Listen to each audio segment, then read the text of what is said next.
सरस्वती जी और उनकी बहू रश्मि के बीच एक दिन बहस छिड़ जाती है। आखिर किसका काम ज्यादा आसान है, बहू का या सास का? माँ जी, सास को काम ही क्या है, आपके सारे काम उंगलियों पे तो हो जाते हैं। कुछ भी। हाँ, हिसाब तो उंगलियों पे ही हो जाता है ना। अरे बेटा, ऐसा सिर्फ अभी लगता है। जो मुझे करना पड़ता है ना, वो तुझे करना पड़े तो समझ आएगा कि असली काम का पहाड़ कैसा होता है। ठेले बराबर वजन भी नहीं है आपके काम में, और बात पहाड़ों के वजन की कर रही हैं आप। तू ऐसा करती ही क्या है घर में बेटा, ये तो बता मुझे। मैं थोड़ी ना कुछ करती हूँ, सब जादू से हो रहा है इस घर में। अरे एक दिन मेरा काम करोगी तो समझ आएगा। Okay okay, shut up. कल से मैं घर के काम करूंगी और तू मेरी जगह हर चीज का हिसाब रखना, ठीक है? ठीक है, ये भी कर लेते हैं। ये सास बहू की डील के बारे में रश्मि के पति अमन को नहीं पता था और ना ही अमन के पिताजी सुरेश जी को। पर गेहूं के साथ साथ जैसे घुन भी पिस जाता है, ये दोनों भी पिसने वाले थे। सुबह अमन उठकर रेडी होता है ऑफिस जाने के लिए, तो पता है उसके कपड़े नहीं निकले हुए हैं। अरे रश्मि, तुमने मेरे कपड़े नहीं निकाले? अपनी माँ से पूछो ना, उन्हीं का काम है ये।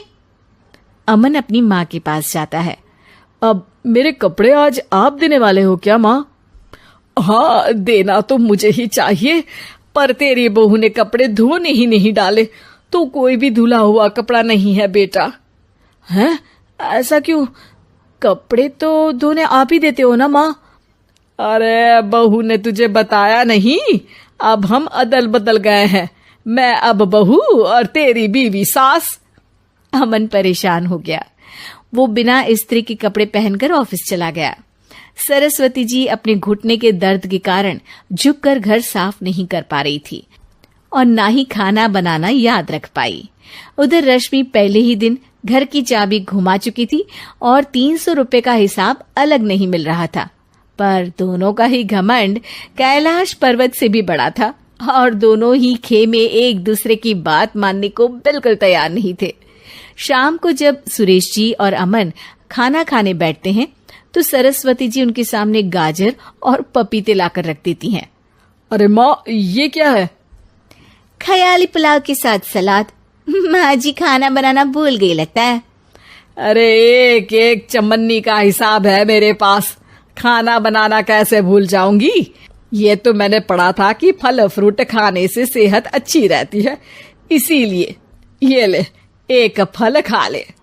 रात को सुरेश जी और अमन अपनी मीटिंग बिठाते हैं अकेले में। बाबूजी, इनकी लड़ाई के कारण ना हमें ठीक से खाना मिल रहा है, उल्टा घर के सारे काम रुक गए हैं।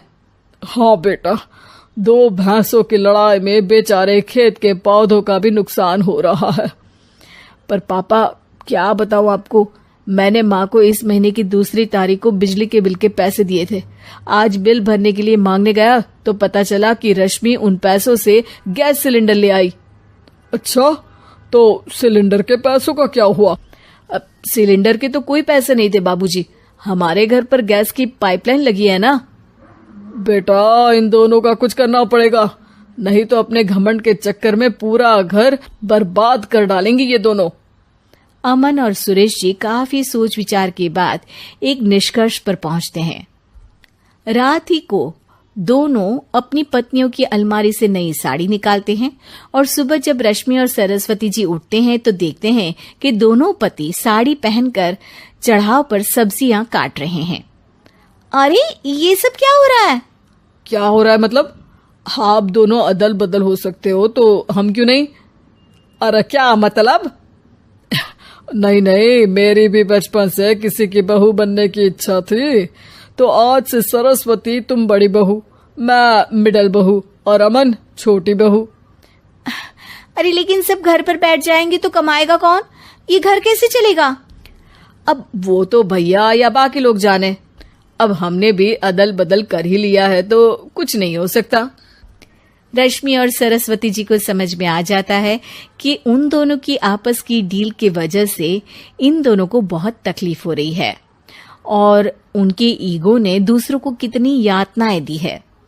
अब असल में माँ जी आप सही थी, सास बनना बहुत मुश्किल है। अरे हाँ बेटा, और तू भी, मुझसे तो नहीं हो पाया सब घर के काम, वापस बदल ले क्या?